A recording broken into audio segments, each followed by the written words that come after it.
Headlines were telling people in America that President Trump had walked away from negotiations with the Congress, with the Democrat-run U.S. House and Nancy Pelosi, over the next COVID relief package. And I just want to, in the first 5 today, explain what is true about that and then what is not true. So to start with, President Trump has offered to work with Congress on a clean bill, essentially saying for people eligible for a stimulus check, he's willing to sign a bill that would give a $1,200 stimulus check to everyone eligible. So the real need of people who are struggling because of the unnecessary shutdown due to COVID, but all of the people still struggling, President Trump said, I'm on board, I'll do that I'll sign that bill, $1,200 stimulus package stimulus check to each person eligible. He's also offered, separate from that, President Trump has said he will also fund and agree to a package. It falls under the PPP language, the Paycheck Protection Program. But basically, he's offered and said he will offer $135 billion, B as in boy, billion, for the Paycheck Protection Program for small businesses and an additional $25 billion for the airline payroll support because airlines are struggling about to lay off people. So he's willing to sign on to things that are direct support to people and industries definitely suffering directly due to the shutdowns from COVID. What he's not willing to sign on to was the bill that the House passed. The House, under Nancy Pelosi, passed a bill, a $2.4 trillion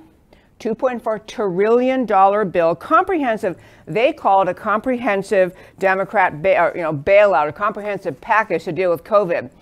I want to just mention some of the things that are in the alleged COVID, comprehensive bill under Nancy Pelosi.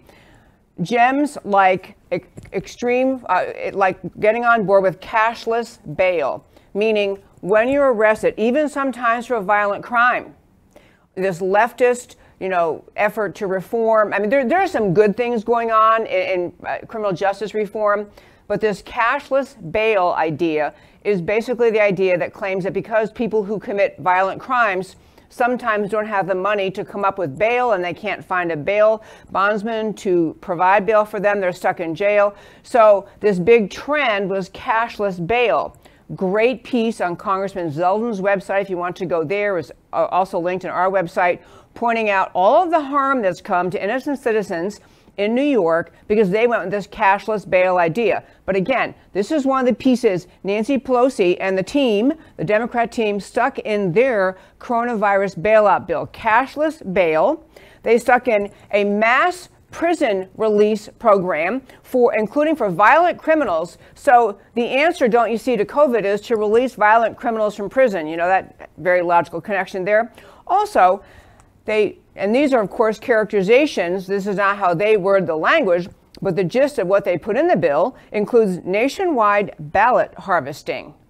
We've seen enough chaos in Texas, where I am, other places around the country, ballot harvesting, basically an ongoing attempt by the left to steal this fall election, to engage in vote fraud. And so nationwide ballot harvesting was one of the provisions that Pelosi and her Democrat team put in the supposed coronavirus bailout package.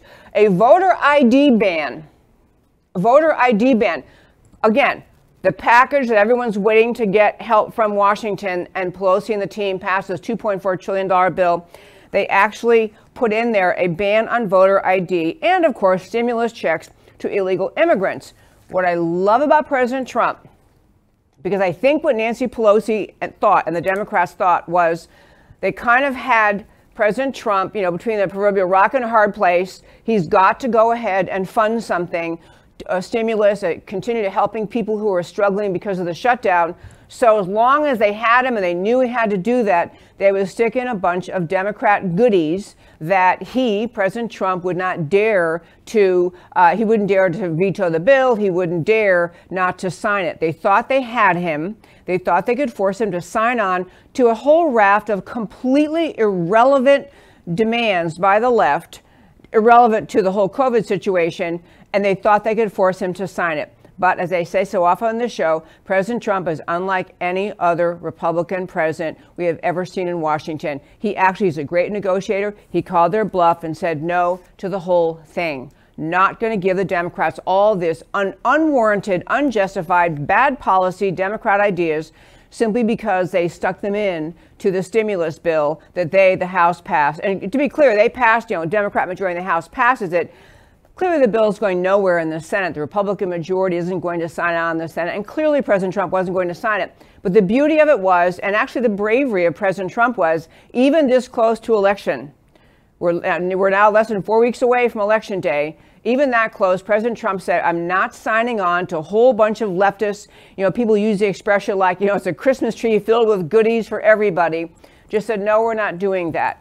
Again, he said in a tweet following the breakdown in communications of negotiations, he would sign on a bill that did give the $1,200 check to individuals who are eligible, a stimulus check because of the challenges with COVID. And he would also offer the $135 billion for the PPP, Paycheck Protection Program, and the $25 billion to airlines. So he's willing to give directed aid as needed, not willing to sign on to Nancy Pelosi's effort to push leftist agenda items on the coronavirus stimulus bill. And that, my very fine friends, is today's First Five.